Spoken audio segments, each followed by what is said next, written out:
Till now we have looked into two broad types of discretization methods, namely the finite elements method and the finite difference method. We will next move on to the finite volume method, but before that let us try to compare different aspects of finite elements method and the finite difference method that we have learned through the examples that we have undergone. Uh, if you start with some of the important features of the finite difference method. One of the important features of the finite difference method is its simplicity. So, you can write very easily the difference expressions from the derivatives starting from the differential form without going through further manipulations by simply using Taylor series expansion of various functions.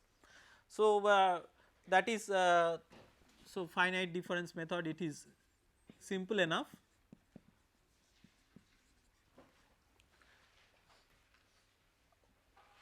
But there are issues associated and the issues are as follows. Like for example, if you are dealing with a very complex geometry and you are trying to discretize this complex geometry using the finite difference method, then you have to remember that finite difference method requires grid lines which are stencils oriented in this mutually orthogonal manner. So, to represent a curved boundary,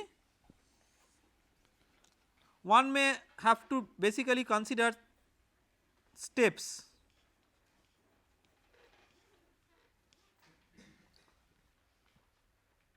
And it is therefore not very convenient to solve a problem with complex geometries using the finite difference method. Not that it is impossible, but one has to tediously create the geometry.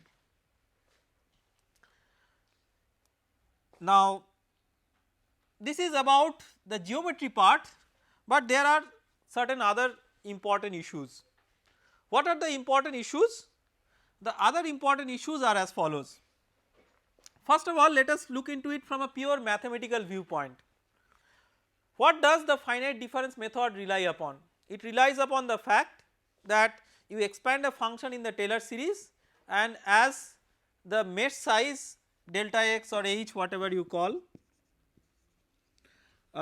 as these tend to 0 in the limit, then higher and higher order terms in the Taylor series are more and more insignificant.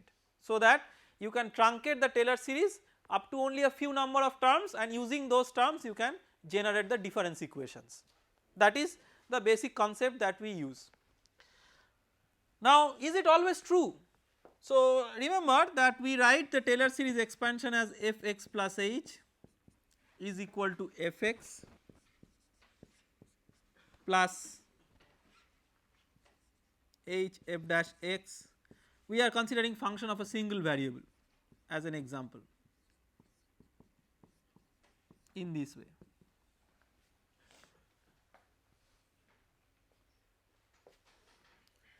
So, if you truncate it up to this one, what is your expectation? Your expectation is that h is small, so that h square, h cube, those will be smaller and smaller. But while stating that, we forget that there is a multiplier also, which is a higher order derivative of the function. What happens if that multiplier itself is significant? So, let us consider the problem in this way. If h is tending to 0 in a limiting sense, that if h is differentially small, then it does not matter whether this is large, small, medium, whatever, because if h is differentially small, then you can consider h square, h cube, these to be subsequently almost all tending to 0. But the question is, here you are dealing with a finite mesh size, right? You are not dealing with a mesh size where this h is limitingly small. It is small, but it is a finite small number. The length is not 0 or tending to 0, because you cannot deal with a number tending to 0 in computer arithmetic. You can deal with a small number, but not a number tending to 0, because then subsequent manipulations will be tedious or impossible. So what you can do at most, you can take a small number which is not tending to 0 but very small. So then if h is a small number but not really tending to 0, f double dash x also has a burden to play in terms of dictating how small or how large the product will be. So if you consider the function f double dash, usually in finite difference analysis when we are doing a Taylor series expansion, this part is often neglected. We always highlight on this h or its higher order powers as if its multiplying function has no role to play. That is not the case. Its multiplying function has a big role to play in a sense that this itself may be significant. Let us consider an example. Let us say that f(x) is equal to e to the power x. We choose this very simple function. I mean mathematically it is a very likable function because its derivatives are all the same. So it is one of the simplest functions in that way to consider. Physically we will see that there are certain examples, we will come across those examples later on in convection diffusion problems, where the variation itself may be of exponential nature. The variation of the field variable may itself be exponentially changing with x. But just from a pure mathematical perspective, if f(x) is e to the power x, all its higher order derivatives are e to the power x. So if you cannot neglect the function itself, how can you neglect its higher order derivatives? So obviously you cannot neglect in such cases the higher order derivatives, and then you rely on the smallness of h.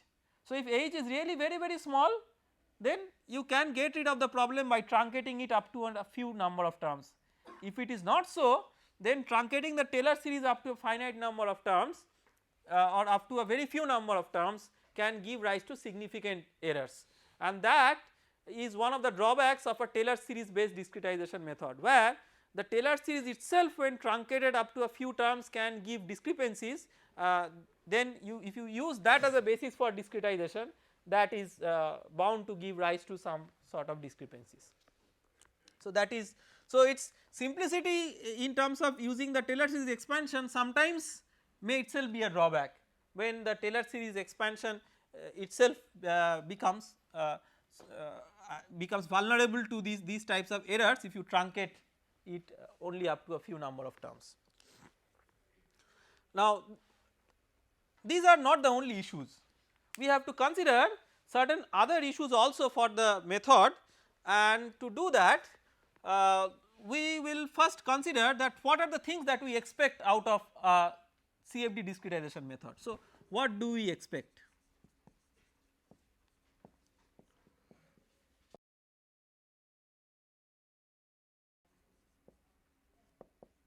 It is important to assess the finite difference method in light of what we expect out of it. So there are certain important characteristics that we expect. One is conservativeness,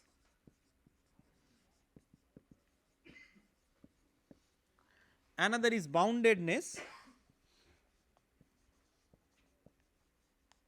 another is transportiveness.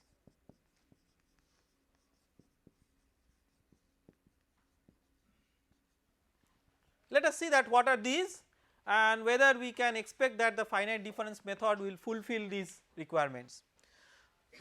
Conservativeness, from the name itself it is clear that if the physical problem involves the conservation of a variable, the discretized equation should also reflect physically the same conservation. That means if you are having a collection of discrete equations, altogether summed up they should represent the conservation of the physical variable over the entire control volume or over the entire domain, so to say. So that means if it is a problem where the physical requirement is the momentum conservation, then your discretized equations summed up together over the entire domain should ensure conservation of momentum over the entire domain, that the equations must do. Now it is not guaranteed from the finite difference method that it will do so, because it is just a mathematically expanded Taylor series, where we have never enforced any requirement of conservation.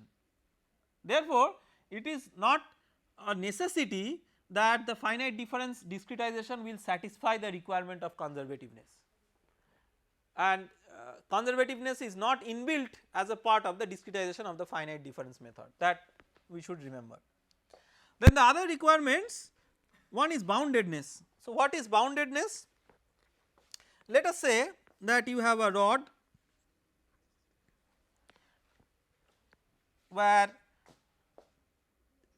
the two ends are subjected to two different temperatures. Let us say that the left end is in touch with ice at 0 degree centigrade and the right end is in touch with steam at 100 degree centigrade. And let us say there is no heat source or heat sink, and let us say that we are interested about the temperature distribution in this rod. So, when we say that we are interested in the temperature distribution in this rod, whatever we get in between, it should be bounded by its boundary values. You cannot expect something less than 0 or greater than 100 in between. So, it is a bounded nature of the solution which comes from the physical description of the problem. So, this is the physical description of the problem. The discretization also should ensure this boundedness, that is, once you have discretized, your solutions should automatically come out which would ensure this boundedness.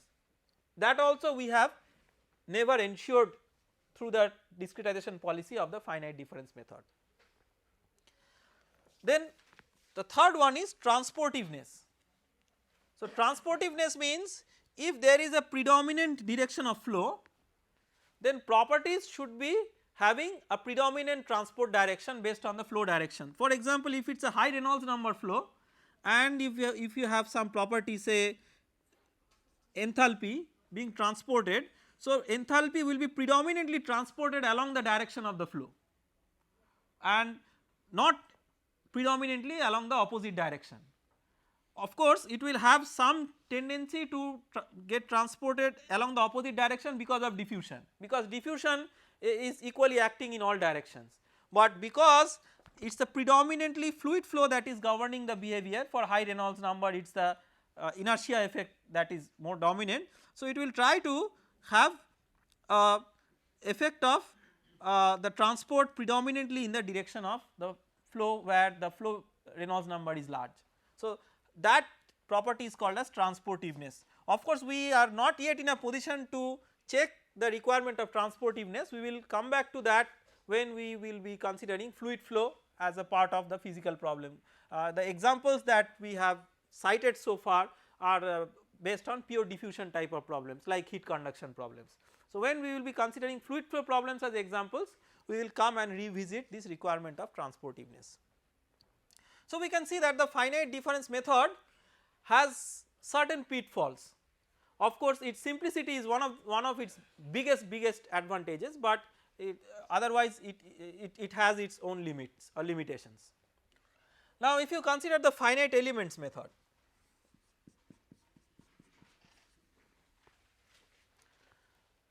of course, I mean if you compare the finite difference method with the finite elements method is relatively more complicated than the finite difference method, because you require to go through a more rigorous formulation to derive the discretization equations. It is not as straightforward as writing the derivative terms directly in terms of the Taylor series expansion.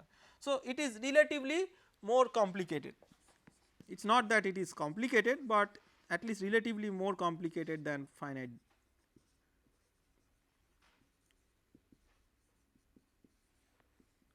But it is strongly based in a mathematical sense, because it evolves from a general principle of error minimization.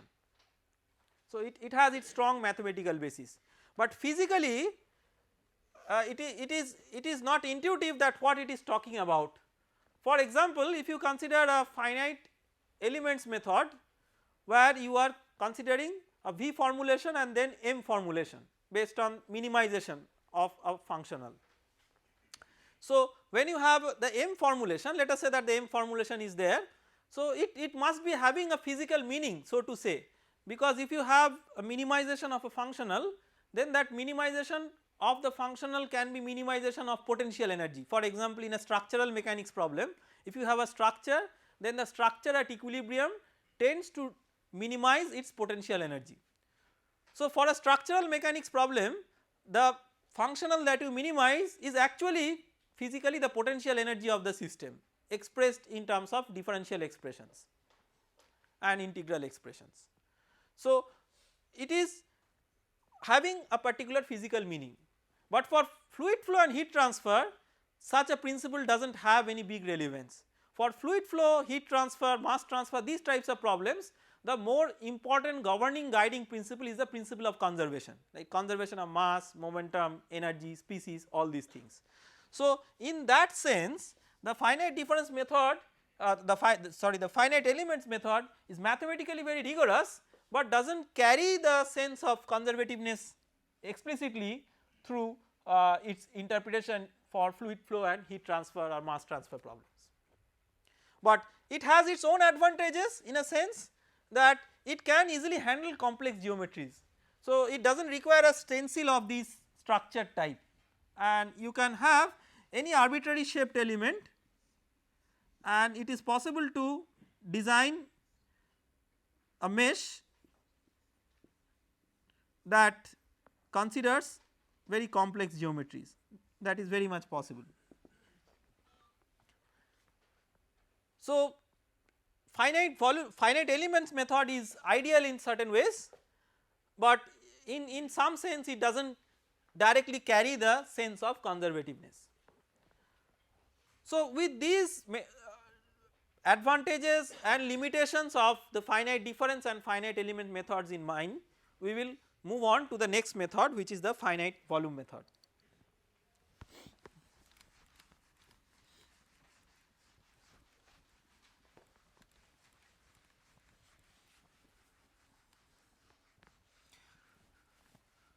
We will first state simply that what does the finite volume method do, what is its basic philosophy, what is its basic principle, and then try to assess it in comparison to the methods that we have learned before this. So, the finite volume method.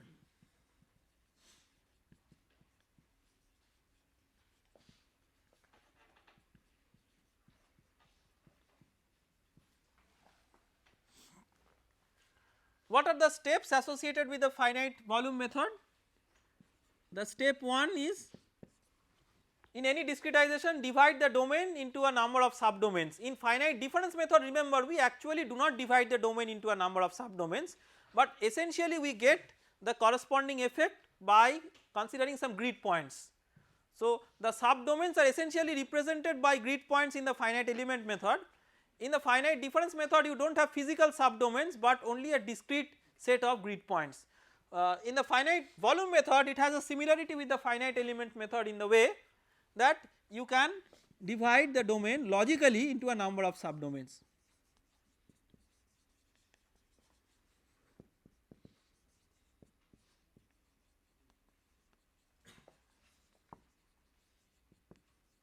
These subdomains are called as control volumes. Remember, in finite element method these are called as elements, in finite volume method these are called as control volumes.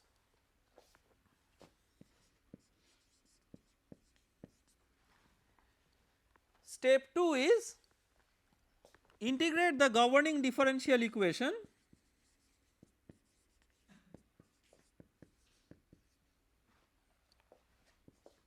over each subdomain. So, divide the domain into a number of subdomains, we will amplify it with a very important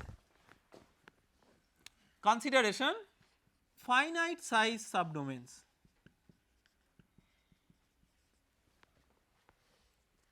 So, this is just to demarcate this one with some standard derivations in analytical description of fluid mechanics or heat transfer, where we consider control volumes of infinitesimally small size, like having lengths delta x, delta y, delta z all tending to 0. Here the dimensions of the control volume are not infinitesimally small, they are small but finite.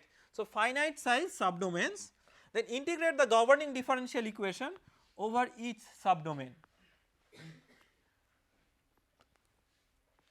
So, once you do that, we will show that what you eventually get, you eventually get integral expressions, right, because you have integrated a differential expression, and in the integral expression you can evaluate the integral provided you have an approximation of the variation of the function of as the dependent variable. So, step 3, consider a profile assumption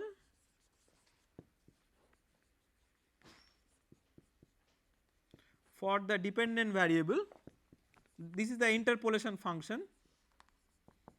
So, it has several logical similarities with the finite elements method, but it has more flexibility than the finite element method, that we will see. So, consider a profile assumption for the dependent variable for evaluating the above integrals.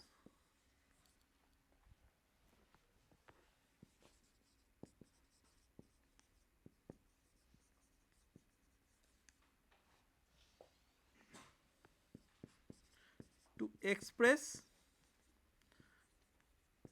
the result in terms of algebraic quantities at the grid points.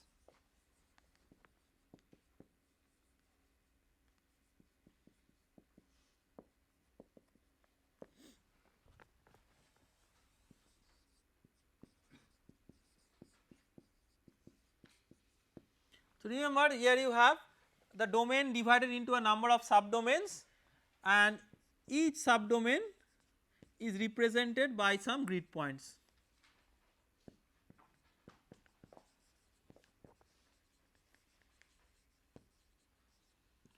Finite number of grid points.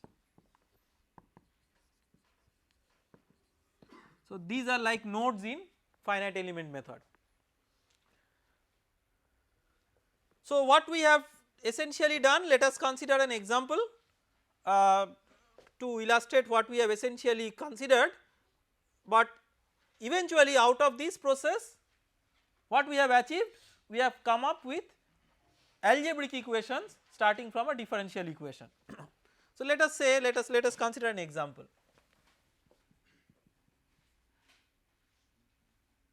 Steady state convection diffusion.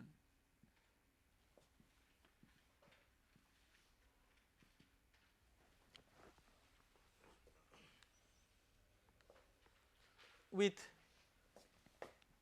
source equal to 0.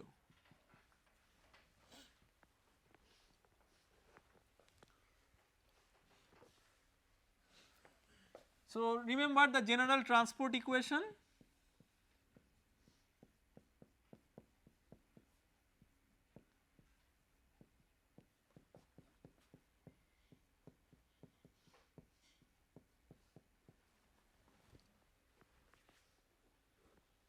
We consider a steady state equation. So, this term is equal to 0 and there is no source.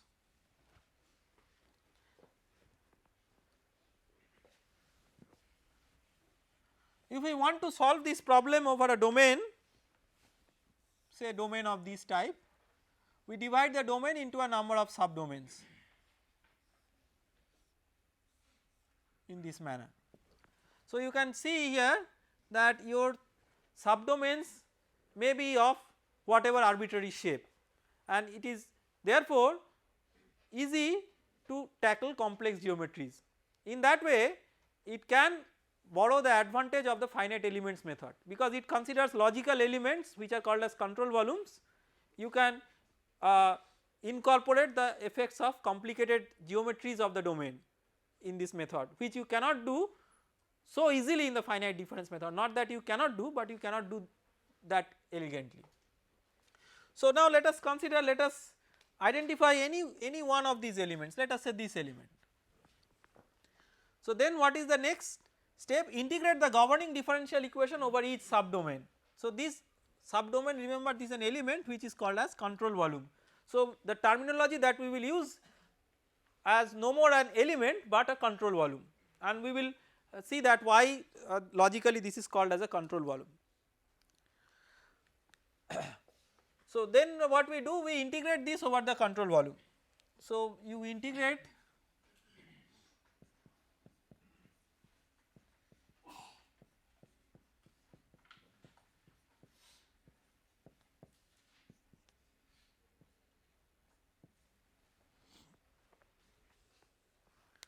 so remember that this is your governing differential equation.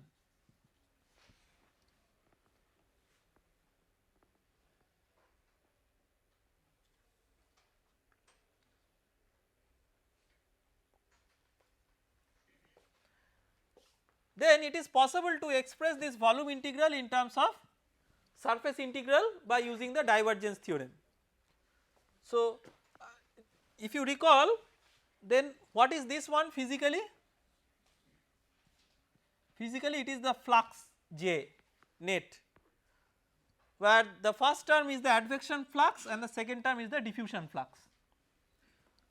So we can write that integral of J dot eta ds, where S is the surface of the control volume or the control surface, that is equal to 0.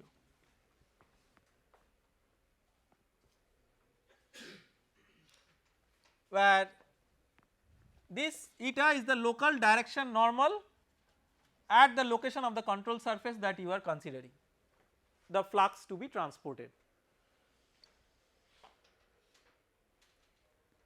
So that is the step 2, that is you have integrated it over the domain and then you have simplified the integral by reducing the dimensionality, by reducing it from the volume integral to surface integral. But to evaluate the integral, what you need to know? You need to know that how phi varies between the grid points. So here you have to remember that when you have considered a control volume, the control volume should be represented by certain points. So let us say that it is the centroid of the control volume which is the corresponding grid point. Typically in finite volume the representative grid points are located at the geometric centers of the corresponding control volumes. Again, this is not a necessity, it is just a matter of convention for which people use, and it is a convention because it is mathematically much easier to handle with the centroid of a volume element where you know exactly where it is located. It is well defined and standardized. So you can consider the grid points of different control volumes in this way. So now you have to express the phi appearing here as a function of the values of phi at these discrete grid points. So you require a profile assumption. Profile assumption means interpolation function. So phi as a function of position. So that interpolation function if you choose, then you can substitute and integrate it, and once you integrate it you will get the result as a function of phi at the discrete grid points. For each control volume it will come up with the corresponding grid point and its neighboring grid points. We will come through illustrative examples to illustrate that how it actually takes shape, but this is first the policy or the strategy of the method that we are going to highlight. Now before going into a more concrete example where we show that how really we do it, there are certain important observations that we can note. The key step in the finite volume method is really the step 2, where you integrate the governing differential equation over each subdomain. So now a question may arise, if you see that this was that overall balance of the quantity through advection and diffusion from which we derive the differential equation, if you recall that derivation of the general transport equation. Now as if we are going back to the same route. So what we are gaining out of this? We had an integral expression for balance from that we derived a differential equation. Now we are again integrating back the differential equation over the control volume. So a dilemma may arise that why we are doing it. Once we had an integral expression for balance, we derived a differential equation from that, suddenly we are integrating it back. What we are gaining out of it? We should have gained nothing out of it, but actually we are gaining something. What we are gaining? Remember that when we are considering a differential equation, the differential equation is valid at a point. So differential equation when integrated is valid over a domain. Here it is integrated over what? It is integrated over finite sized control volumes, whereas when you first consider its derivation, you considered an infinitesimally small control volume. If you recall, we considered a box with delta x, delta y, delta z along the three dimensions, where each of these were tending to 0 for the derivation of the general transport equation. Now we are integrating the same equation back, but not over such a differentially small control volume, but a control volume of finite size. So it is not exactly the same process that or the same point where we are coming back. We started with a control volume of differentially small size to derive the differential equation, but we are integrating the differential equation back on a control volume which is no more that same differentially small control volume. It is a control volume of finite size, and that is why the name finite volume method. So it is based on finite sized control volumes, that is why the name. So this is the key step. Now can you find any similarity of this step with the finite elements method? If you consider the finite elements method, there is a similarity of that with this key step. What is that? We could write this particular step as follows. We could also write this particular step as this multiplied by a function w, where w is equal to 1. This w is the weight function. So this can be perceived as a special type of Galerkin's method where the weighting function is equal to 1. So you can see that it can be thought, it can be perceived in different ways. So the finite volume method, since it can be perceived as a special case of Galerkin's method with the weighting function equal to 1, it borrows many of the important characteristics of the Galerkin's method in itself, and that is one of the hallmarks of the method. The other important feature is that where does its main advantage lie? See, finite volume method is a method that we will go through in much more details than the other two methods in this particular course. There is a reason behind this, that this is computational fluid dynamics as a course. So computational fluid flow, heat transfer, these types of problems are the main focal themes of this particular course, and for these types of problems nowadays people use mostly finite volume method. If you look into any commercial software that solves fluid flow heat transfer types of problems, all these softwares are written using the finite volume method as their basis. So there must be something in finite volume method which is good for fluid flow, heat transfer, mass transfer, these types of problems. And what is that thing? That thing is that this method carries the physical meaning of conservation with itself. How does it do that? Remember that what we are doing, we are multiplying the governing differential equation, or rather we are integrating the governing differential equation over the elemental volume. So the governing differential equation, remember we have just stated that the differential equation is an equation which is valid at a point. So that means it states the principle of conservation mathematically at a point, because we have derived the differential equation from the consideration of conservation of mass, momentum, energy, whatever. So the differential equation when integrated over the domain will imply that we are now satisfying the same conservation principle over the entire domain in an integral sense. So over each subdomain we are satisfying the same principle of conservation which is conveyed by this differential equation, and when that is assembled over the entire domain, that means over the entire domain we are physically satisfying the requirement of conservation.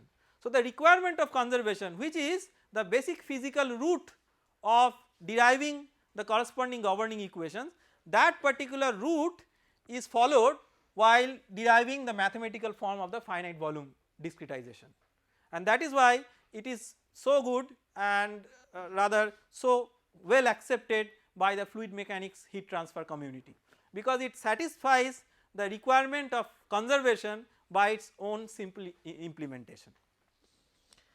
So, we can see that the finite the other there are several other detailed issues that we will come across. Like one of the important issues is that if you consider this profile assumption is not a sort of requirement that comes through the interpolation functions in the finite elements method. That means that in the finite element method you have a interpolation function and you use the interpolation function subsequently for getting several other data from the calculations. In the finite volume method you use the profile assumption just to evaluate the integrals. Once the integrals are evaluated, the history of the profile assumption is no more important. So that means it gives you a freedom of choosing different profile assumptions for different terms or different interpolation functions for different terms, because you do not require those interpolation functions anymore for your subsequent analysis, whereas in finite elements method you do not have that flexibility, because you obviously require the same interpolation function for subsequent post analysis of the system after you solve the system of algebraic equations. Now with this background we will give a more concrete but simple example of the implementation of the finite volume method through the one dimensional steady state heat conduction problem, the same prototype problem that we have taken to illustrate the finite elements and the finite difference method.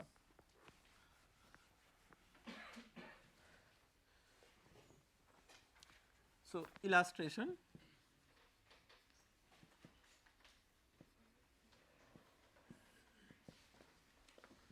one dimensional steady state heat conduction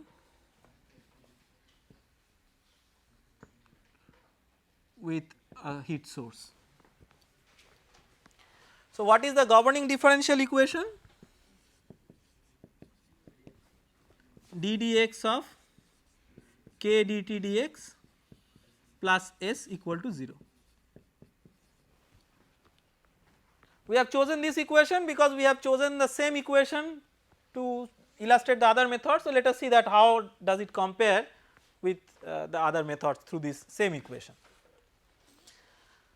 Now next what we will do, this is a one dimensional problem. So first we should have a stencil of points, this is the finite volume stencil. So in this stencil of points first what we will be doing, so this is the domain. So we will divide the domain into a number of subdomains, control volumes. So let us say we divide the domain into these 4 control volumes just as an example. So each control volume should be associated with a grid point. So the centroid of each control volume we consider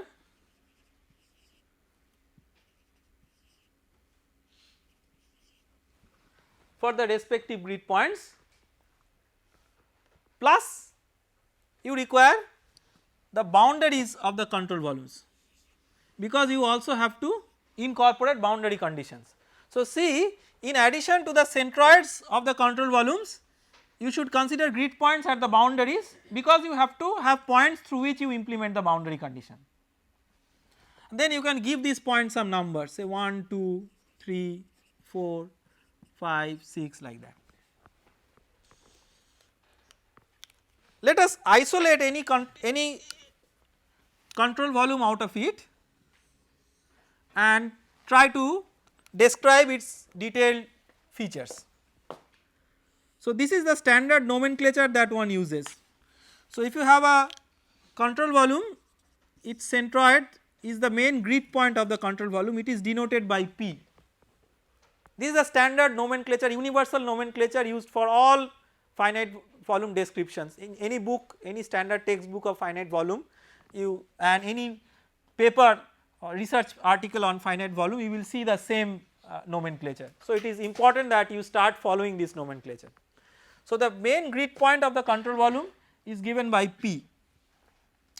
Now you have the next control volume,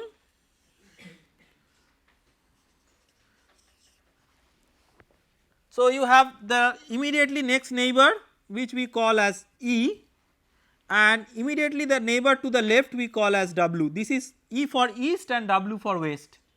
So east west, similarly if it was a 2 dimensional it would have been N and S, north and south, and for 3 dimensional T and B, top and bottom. So we will come across 2 dimensional and 3 dimensional examples subsequently, but right now we are confined to only 1 dimensional example to illustrate the method. So for 1 to 1 correspondence, this is the point P, this is the point E, this is the point W, corresponding to the particular control volume.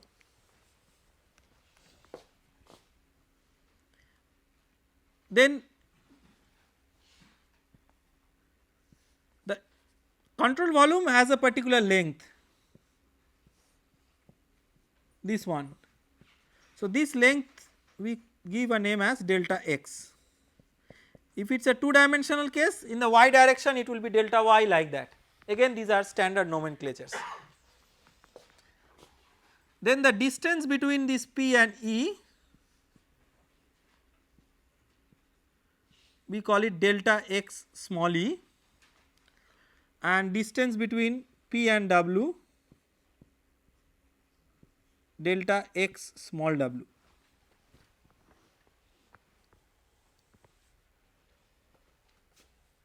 And you can easily recognize that these locations, what are these locations? These locations are nothing but the faces of the control volume. So this is the east face, this is given by small e, this is the west face, this is given by small w. So faces of the control volume are designated by lower case alphabets and the main grid points are designated by upper case alphabets, that is the standard nomenclature. So this is the nomenclature for a 1 dimensional control volume. So considering that control volume, now what is our first step? So we have divided the domain into a number of control volumes. Next step will be to integrate the governing differential equation over each control volume. So we have d dx of k dt dx,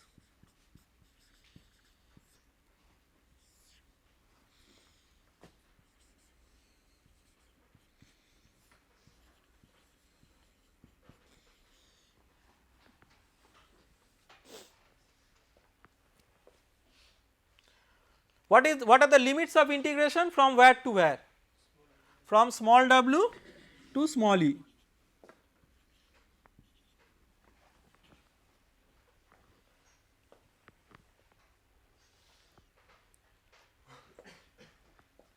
So the integration becomes k dt dx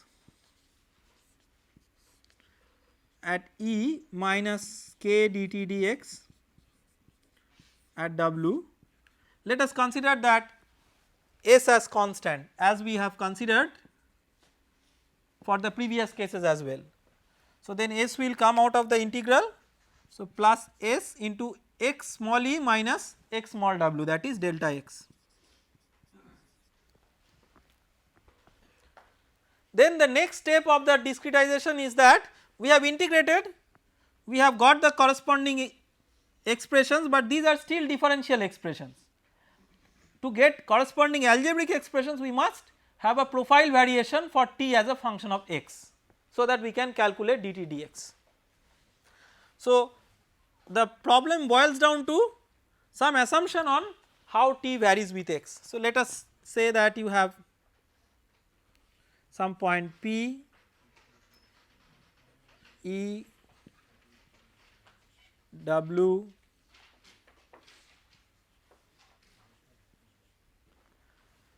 so we have to make a choice. What is the simplest choice that we could make? See, you could make higher and higher order approximations of t as a function of x, say you can consider t as a very high order polynomial function of x for evaluating dt dx.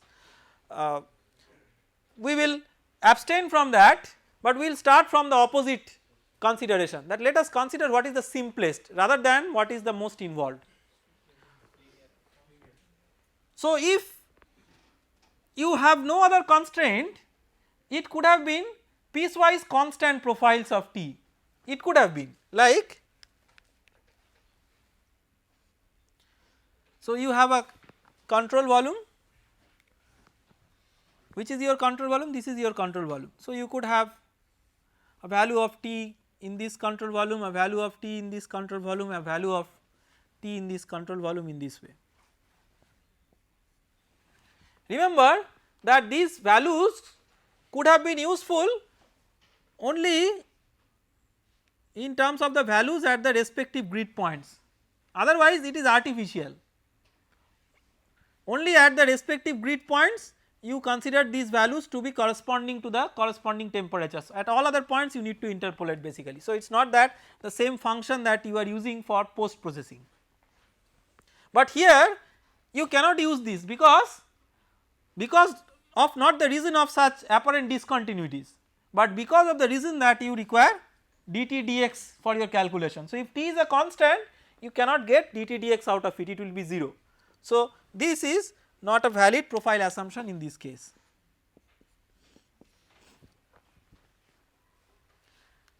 Then what could be the next possible choice?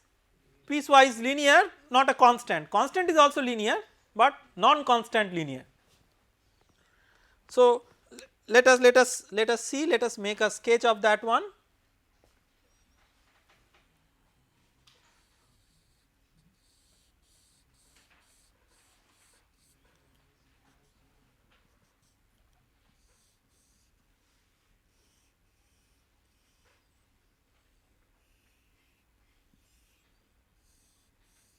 Let us say this is the profile assumption that we choose.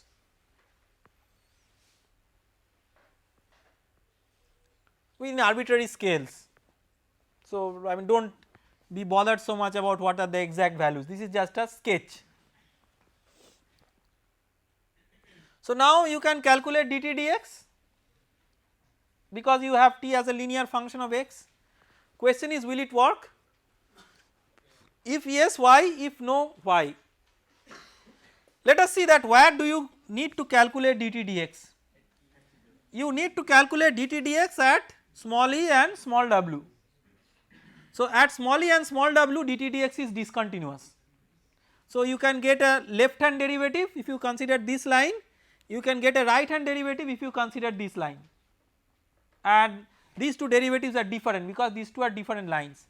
So that means k dt dx is not continuous. Physically what it means? Heat flux is not continuous. At a phase heat flux must be continuous, whatever heat flux enters the phase, the same heat flux must leave the phase, but this discretization does not automatically ensure that. So that is also not a acceptable profile assumption, but you could make a linear profile acceptable in this way. Instead of piecewise linear profile between the control volume phases, if you consider piecewise linear profile between the grid points.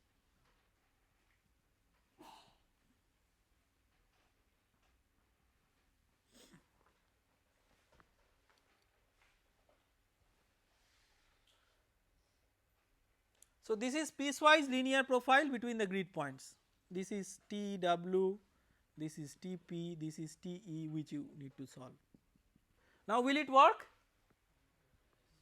This will work because here the discontinuity is here, but you do not have to calculate dt dx here. Your dt dx calculation is at these locations, at the faces of the control volume where the function is having continuous dt dx.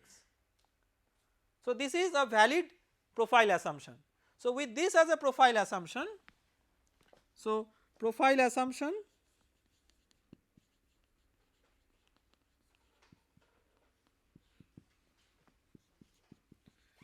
piecewise linear t between grid points.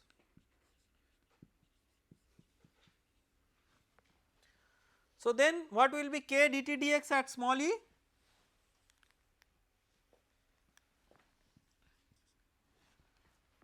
Because t is a linear function of x, it is t2 minus t1 by x2 minus x1 dt dx. So it will be k at small e into te minus tp by xc minus xp. What is xc minus xp? That is delta x small e. You see the nomenclature, okay, minus this term kw. What will be this one? Dt dx at small w? Tp minus te, sorry, Tp minus Tw by delta xw plus S into delta x equal to 0.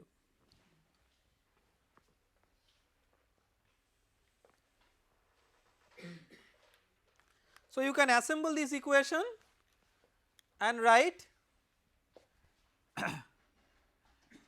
Ke by delta xe plus Kw by delta xw Tp is equal to Ke by delta xe Te plus Kw by delta xw Tw plus S into delta x, okay.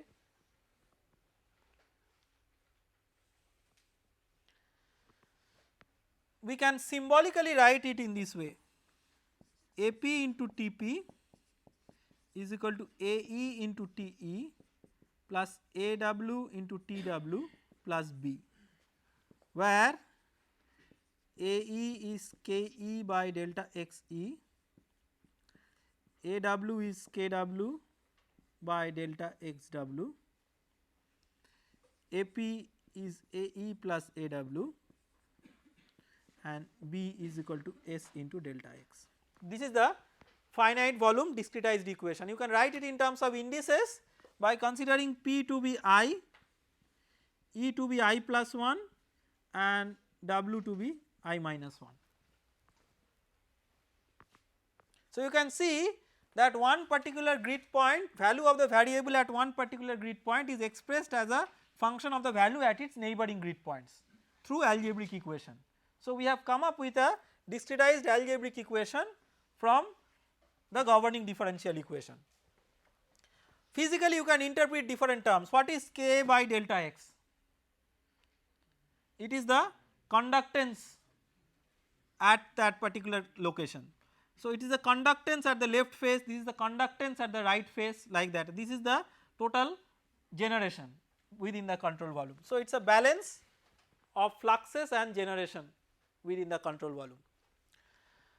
Now one important question might come that, well, would it have been better if you have considered a higher order interpolation function, say a second order interpolation function. So let us consider that. Let us say that you have this point P, you have the point E, W, and maybe consider some additional points, because if you say want a quadratic interpolation function, how many points you require to generate a quadratic interpolation function? 3 points, just like you require 2 points to generate a linear interpolation function. So the interpolation would have looked like this.